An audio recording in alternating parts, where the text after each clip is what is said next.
Good evening भाई और बहनों, आइए हम प्रार्थना करेंगे और फिर शुरुआत करेंगे।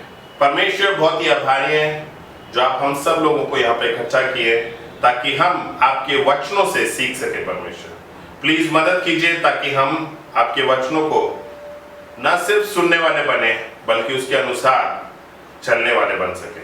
बहुत ही आभारी है। ये सारी प्रार्थना यीशु मसीह के नाम से मांगते हैं, आमीन।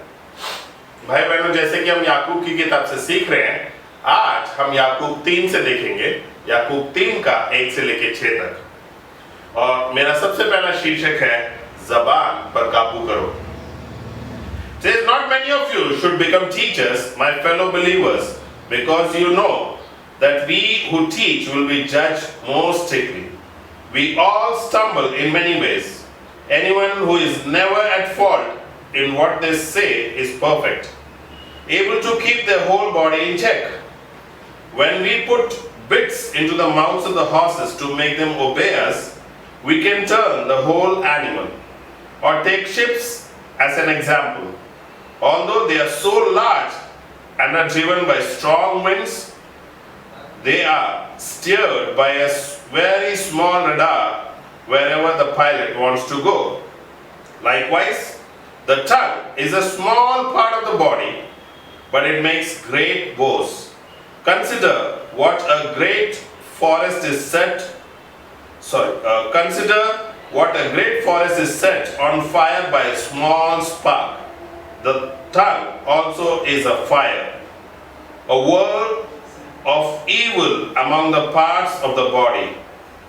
It corrupts the whole body, sets the whole course of one's life on fire, and is itself set on fire by hell. भाई बहनों, यहाँ पे बाइबल हमें बता रही है कि किस प्रकार से ज़बान एक छोटा सा हिस्सा है हमारे शरीर में और हमें बहुत जरूरी है कि उसको काबू में रखना है। सबसे पहली चीज बाइबल बता रही है कि जो शिक्षक है, जो टीचर्स हैं, जो लीडर्स हैं परमेश्वर के राज्य में, वो जब शिक्षा दे रहे हैं, हमें देखना है कि हम कैसे शिक्षा अपने भाइयों और बहनों को दे रहे हैं। क्योंकि परमेश्वर कह रहा है कि जो शिक्षा देते हैं, जो टीचर्स हैं, उनका न्याय बहुत ही कड़े रूप में होगा। आई थिंक हम सब जो है कहीं ना कहीं शिक्षा दे रहे हैं और शायद हम लोग मसीह जीवन में कई सालों से बैठे हुए हैं और आगे नहीं बढ़ रहे हैं। भाई बहनों, जब हम शिक्षा दें, बहुत जरूरी है कि हम वचनों का इस्तेमाल करें। Leaders, when there is a DB time, are we opening up the word and teaching our disciples? चेले लोग, बाइबल हमसे एक्सपेक्ट करते हैं कि हम जाएं और जाके दूसरे लोगों को चेला बनाएं। जब हम चेला बना रहे हैं, क्या हम बाइबल खोल के लोगों को वचन सिखा रहे हैं या नहीं? It's very very important that we speak through the Bible. जब भी हम बात करें, हमें बाइबल के द्वारा बात करने की जरूरत है। यदि हम कुछ और सिखा रहे हैं, बाइबल कह रही है, परमेश्वर कह रहा है कि उनका न्याय बहुत ही कड़ा न्याय होने वाला है। दूसरी चीज बाइबल बता रही है कि किस प्रकार से हम लोग कई बार अलग अलग चीजों में गिरते हैं और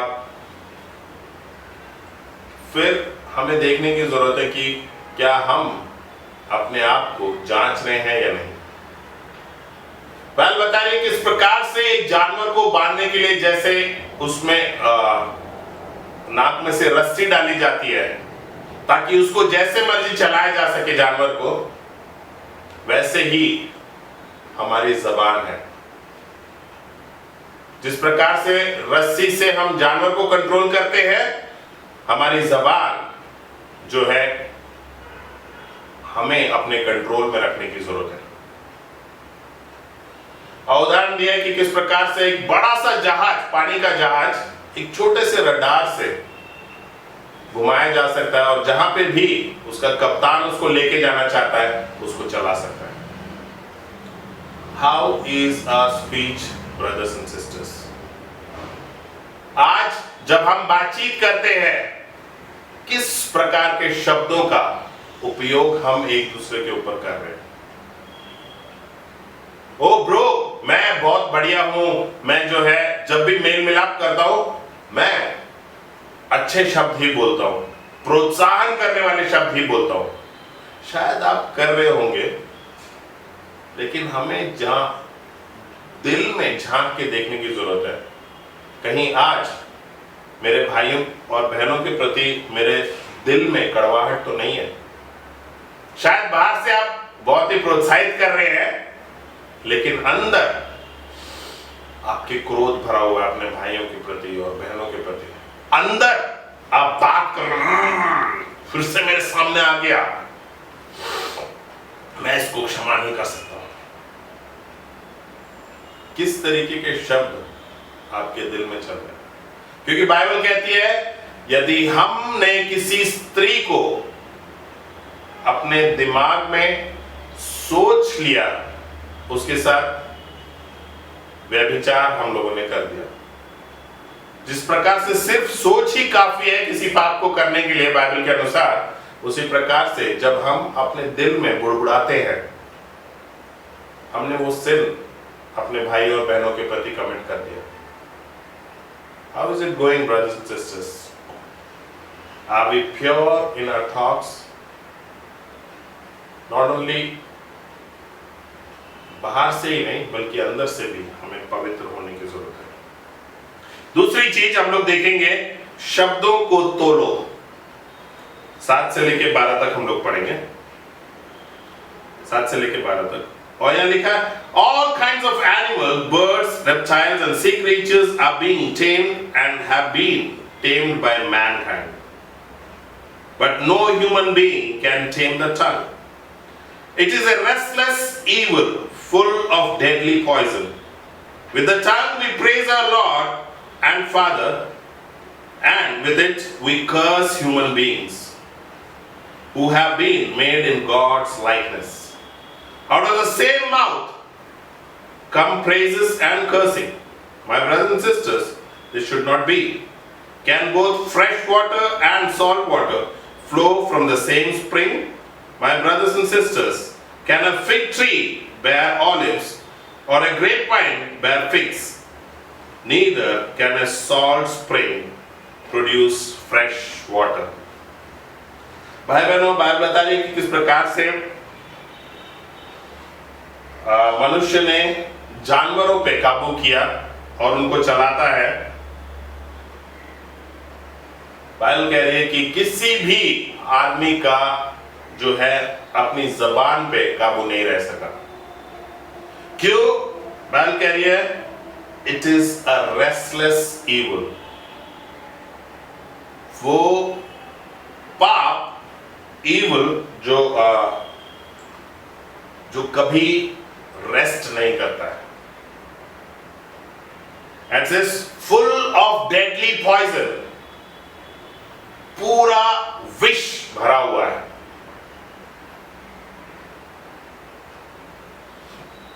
और बाइबल कह रही है कि यदि हम परमेश्वर के पास आ रहे हैं, हम बहुत प्रार्थना करते हैं, परमेश्वर को प्रशंसा देते हैं, अच्छी अच्छी बातें करते हैं, लेकिन वही जब हम अपने भाइयों और बहनों के सामने आके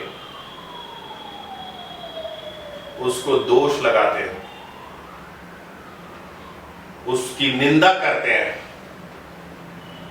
उसको शाप देते हैं, बाइबल कह रही है कि दोनों चीजें नहीं हो सकती हैं। बाइबल कह रही है कि साफ पानी और नमकीन पानी दोनों एक ही फव्वारे से नहीं निकल सकता। उसी प्रकार से परमेश्वर के लिए प्रशंसा और अपने भाइयों बहनों के लिए शाप दोनों एक ही मुंह से नहीं निकल सकते। आज सोचने की जरूरत है भाई बहनों, हमारा दिल कैसा है। यदि हमारा दिल पवित्र है तो हमारे लिए परमेश्वर के लिए प्रशंसा निकलेगी और अपने भाइयों बहनों के लिए भी प्रशंसा निकलेगी। यदि मेरे भाइयों बहनों के लिए कड़वाहट निकल रही है तो परमेश्वर के लिए प्रशंसा, बाइबल कहती है कि मुश्किल है। सोचना है कि आज हमारा रिश्ता परमेश्वर के साथ कैसा है। क्या जब हम बात करते हैं, क्या हम अपने शब्दों को तोल के बात करते हैं? क्या हम सोचते हैं किसी भी चीज को बोलने से पहले? And it's very sad brothers and sisters कि हम इतने टाइम से मसीह जीवन में हैं, इतने सालों से हम लोग मसीह बन गए हैं, लेकिन फिर भी हम अपने भाइयों बहनों से बैर रखे हुए हैं, अपने भाइयों बहनों से प्रेम नहीं दिखा सकते हैं। छोटी सी बात हमारा भाई या बहन हमारी तरफ गलती कर देता है, तुरंत हमारा क्रोध भड़क उठता है उसके ऊपर। तुरंत वही जो अच्छा भाई या बहन थी तुरंत हमारा दुश्मन बन जाते हैं। How is it going, brothers and sisters? Bible says that can a fig tree bear olives or a grapevine bear figs? जैसे कि जो अंगूर की दाखलता है उसमें कभी भी जो है ऑलिव्स नहीं लगेंगे, जैतून नहीं लगेंगे। जैसे कि अंगूर की दाखलता में सिर्फ अंगूर ही लगेंगे। यदि हमारे मन में कड़वाहट है भाई बहनों, वही बाहर आएगी। बहुत जरूरी है कि हम जब शब्दों का प्रयोग कर रहे हैं, भाई बहनों, हम जब शब्दों का इस्तेमाल करें तो हमें तोल के बात करने की जरूरत है। क्या मतलब है तोल के बात करने का? बाइबल कह रही है कि हम सिर्फ वही शब्द इस्तेमाल करें जिससे कि मेरे भाई और बहनों की उन्नति हो सके, ना कि वो शब्द जिससे हम उनको नीचे गिरा सके। आई थिंक कई बार हम लोग सिर्फ ऐसे ही शब्द ढूंढते रहते हैं कि कैसे मैं इसको सिखाऊं, कैसे मैं इसको दिखाऊं कि इसने क्या किया मेरे जीवन में। भाई बहनों, we gotta be careful because tongue is evil. ज़बान जो है बहुत ही evil है। And secondly, brothers and sisters, we gotta use words which are meaningful. कई बार आपने देखा होगा संसार में लोग डबल मीनिंग वाले शब्द इस्तेमाल करते हैं, जिनका दो अर्थ होता है शब्दों का। How is it going, brothers and sisters? कहीं हम उस चीज में तो नहीं पढ़ रहे हैं जहां पे हम जो है डबल मीनिंग वाले शब्द इस्तेमाल कर रहे हैं। We got to encourage our brothers and sisters,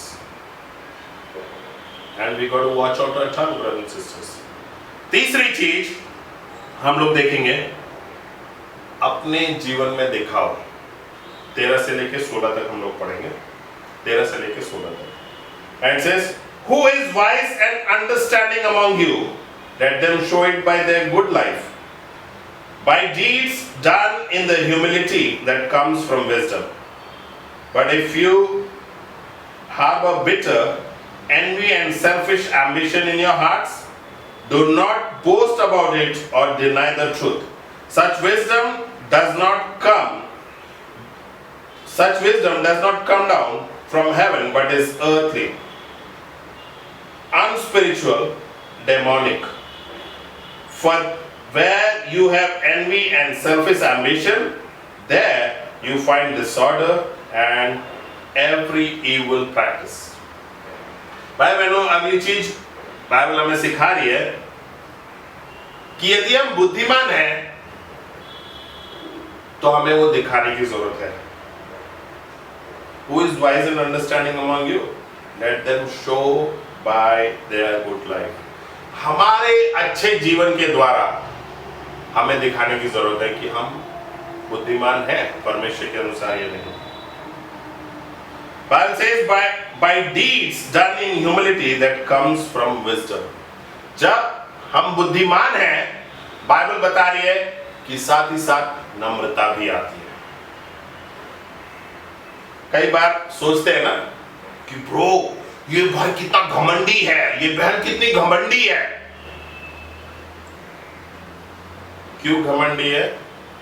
क्योंकि बुद्धि अभी तक नहीं आई। जैसे जैसे आप मसीह जीवन में बढ़ते रहते हैं, जैसे जैसे आप मसीह जीवन में आगे जाते हैं,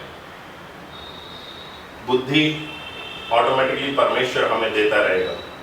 क्योंकि परमेश्वर कहता है कि जब हम बुद्धि और ज्ञान के लिए मांगते हैं, परमेश्वर बगैर किसी सवाल के वो हमें दे देता है,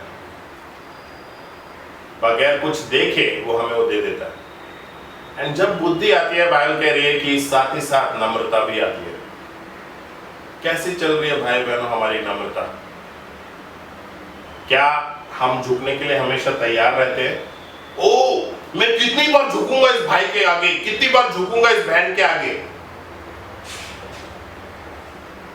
बुद्धि नहीं है। यीशु मसीह ने कभी भी ऐसे सवाल नहीं पूछे। यीशु मसीह जो सीईओ थे इस पूरे ब्रह्मांड के, जिन्होंने सब कुछ रचा, वो भी जब कठिन परिस्थिति में थे तो उन्होंने चुप रहना पसंद किया। आई थिंक जब हम गुस्से में होते हैं तो हम तुरंत जो है ऐसे काम कर देते हैं जो हमें नहीं करने चाहिए मसीह जीवन में। Brothers and sisters, how is our humility going on? कैसी चल रही है हमारी नम्र? क्या हम नम्र हैं?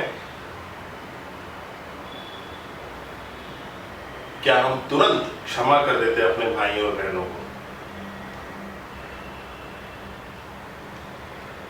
बाइबल कह रही है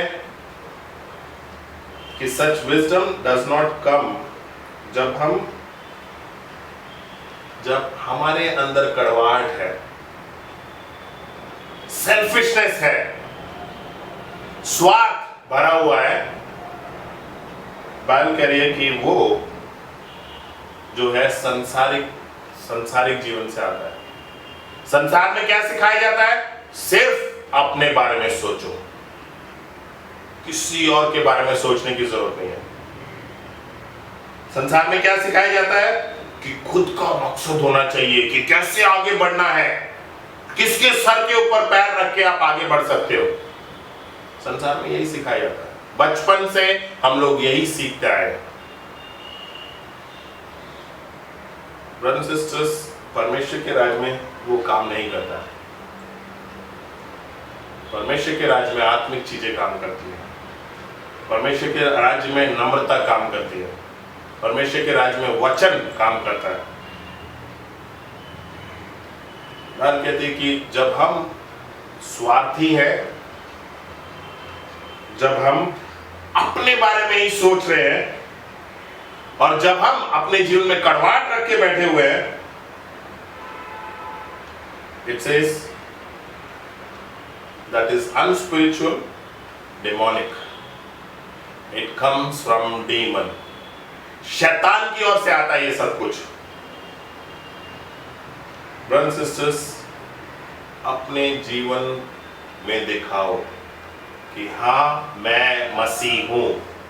जब हम मसीह होंगे तो हमारे जीवन में नम्रता होगी, हमारे शब्द अच्छे होंगे, हर एक के साथ हम लोग सही रूप से बर्ताव करेंगे। हम शायद मसीह तो बन गए हैं, लेकिन अभी हमें क्षमा करना बहुत मुश्किल हो रहा है लोगों को। हमें छोटी सी चोट लग जाती है, हम तुरंत पलट के जवाब देने के लिए तैयार रहते हैं। भाई बहनों, मुझे तकरीबन 24 साल हो गए मसीह जीवन में। एंड ऐसा नहीं हो सकता कि 24 साल में किसी ने मुझे चोट ना पहुंचाई हो या ठेस ना पहुंचाई हो। एंड सी, मसीह जीवन में आपको चोट लगती रहेगी, ठेस पहुंचती रहेगी, लेकिन हमें परमेश्वर के ऊपर भरोसा रखना है और आगे बढ़ते जाना। क्यों? क्योंकि ये परमेश्वर की ओर से है। जब हम कड़वाहट लेके आते हैं, जब हम अपने जीवन में घृणा रखते हैं, ये शैतान की तरफ से होता है। आगे हम लोग देखते हैं भाई बहनों 17 और 18 में। आत्मिक भोजन। चौथी चीज हम लोग देखेंगे आत्मिक भोजन, 17 और 18। बाइबल कह रही है, but the wisdom that comes from heaven is first of all pure, then peace loving, considerate, submissive, full of mercy and good fruit, impartial and sincere, peacemakers who show in peace reap a harvest of righteousness। अगर हम आत्मिक होंगे, Bible बता रही है कि ये सारी चीजें हमारे जीवन में होंगी भाई बहनों। कौन कौन सी चीजें? सबसे पहले हम पवित्र होंगे, we will be pure, whatever we think, whatever is going on in our heart will be pure। जो भी हम सोच रहे हैं, दिल में जो चल रहा है, सब कुछ पवित्र रहेगा। दूसरी चीज बाइबल कह रही है कि then peace loving, शांति से प्रेम करेंगे। हमारे जीवन में शांति रहेगी और हमें शांति ही पसंद रहेगा। किस प्रकार से मैं शांत रह सकता हूं और शांत जीवन बिता सकता हूं। तीसरी चीज बाइबल बताती है कंसिडरेट, दूसरों को मौका दीजिए, अपने से दूसरों को बेहतर समझिए। चौथा बताती है सबमिसिव, सबमिसिव आज्ञा मानने वाला। कैसे हैं हम? क्या जब भी हमारा मार्गदर्शक या हमारे लीडर हमें बता रहे हैं, डू वी सबमिट आवरसेल्व्स? क्या हम आज्ञा मानते हैं? प्रचार सुन रहे हैं हर बारी, क्या हम उस प्रचार को अपने जीवन में अमल भी करते हैं या सिर्फ ओ जैसे चल रहा है चलने दो जीवन को?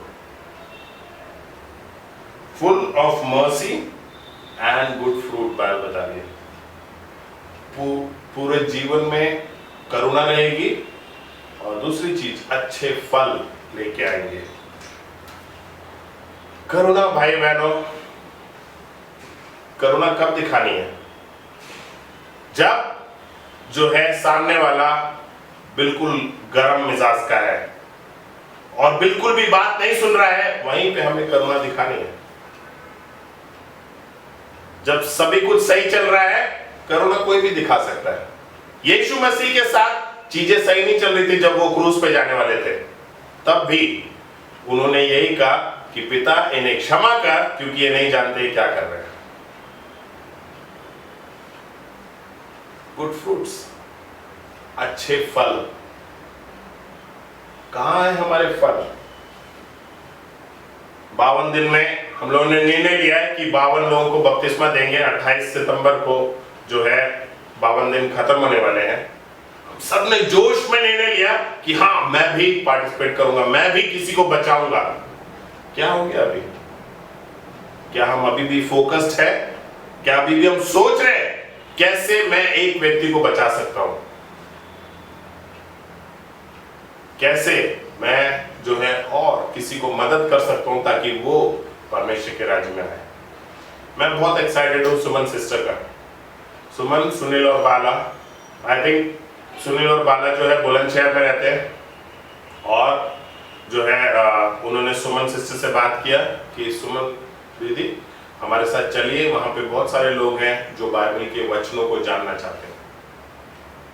सुमन सिस्टर गई। सुमन सिस्टर के पास एक बेटा है जीतू और पति है, छोड़ के वो गए वहां पे और वहां पे रुकना पड़ा एक रात उन्हें, लेकिन वो देख के आए कि कौन इंटरेस्टेड है परमेश्वर के बारे में और कौन नहीं। सुमन इज ऑलवेज फोकस्ड, हमेशा यही सोचती है कि अब मैं किसको और बचा सकती हूँ। आई थिंक जो गाजियाबाद में जो मिनिस्ट्री शुरू हुई है वो सुमन सिस्टर की वजह से ही शुरू हुई है। परमेश्वर ने उन्हें इस्तेमाल किया ताकि उनके द्वारा लोग बचाए जाए। भाई बहनों, परमेश्वर हर एक को इस्तेमाल करना चाहता है। परमेश्वर मुझे इस्तेमाल करना चाहता है, परमेश्वर आपको इस्तेमाल करना चाहता है। क्या आप परमेश्वर के द्वारा इस्तेमाल किए जाना चाहते हो? आई थिंक अगर हम परमेश्वर के द्वारा इस्तेमाल नहीं किए जा रहे हैं, तो हम किसी न किसी के द्वारा इस्तेमाल किए जा रहे हैं। हमें सोचने की जरूरत है कि हम किसके द्वारा इस्तेमाल किए जाना चाहते हैं। थिंक सुमन सिस्टर बहुत ही अच्छा उदाहरण है और हमेशा फोकस रहती है कि कैसे मैं अगले व्यक्ति को बचा सकती हूँ। भाई बहनों, let us bring some good fruits.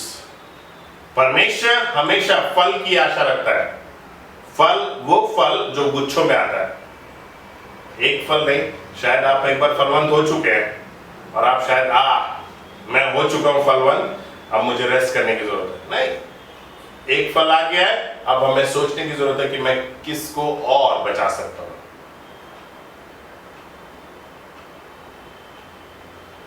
ये आत्मिक भोजन है भाई बहनों, जो हमें हमेशा अपने दिमाग में रखने की जरूरत है और इसी के अनुसार अपने जीवन को चलाने की जरूरत है।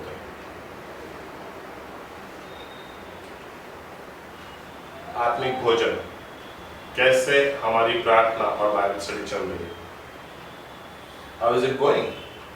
क्या हम परमेश्वर के साथ जुड़े हुए हैं?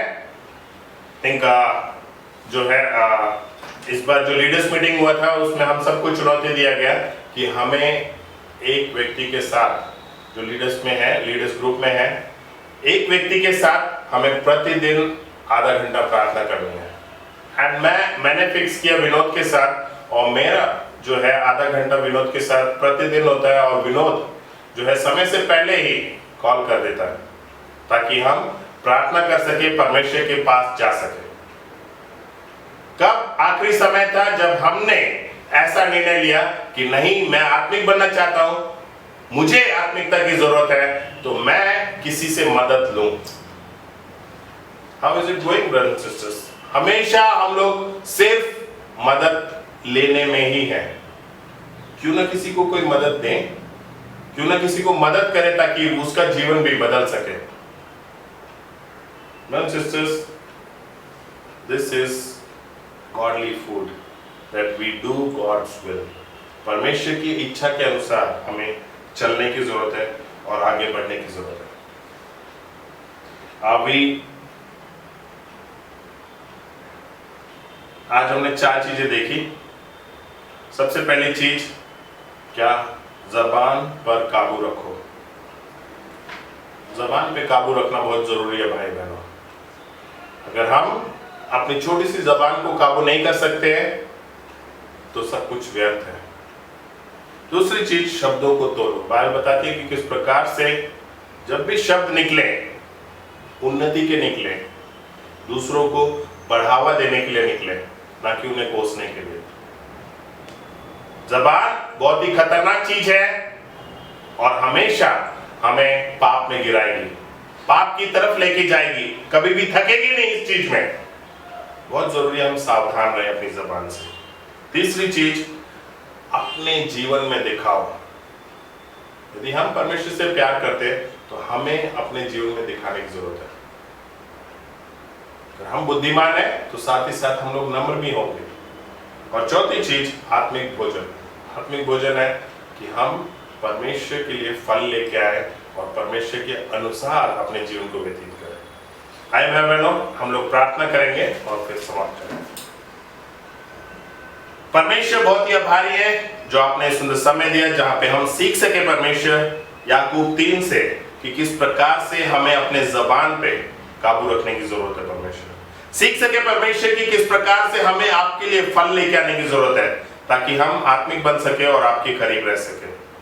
बहुत ही आभारी है परमेश्वर इस वचन के लिए। प्लीज मदद कीजिए ताकि हम इस वचन के अनुसार अपने जीवन में चल सके और आगे बढ़ सके। परमेश्वर प्लीज हमें नम्र बनाइए ताकि हम नम्र और दीन बन सके। परमेश्वर बहुत ही आभारी हैं। ये सारी प्रार्थना यीशु मसीह के नाम से मानते हैं। आमीन।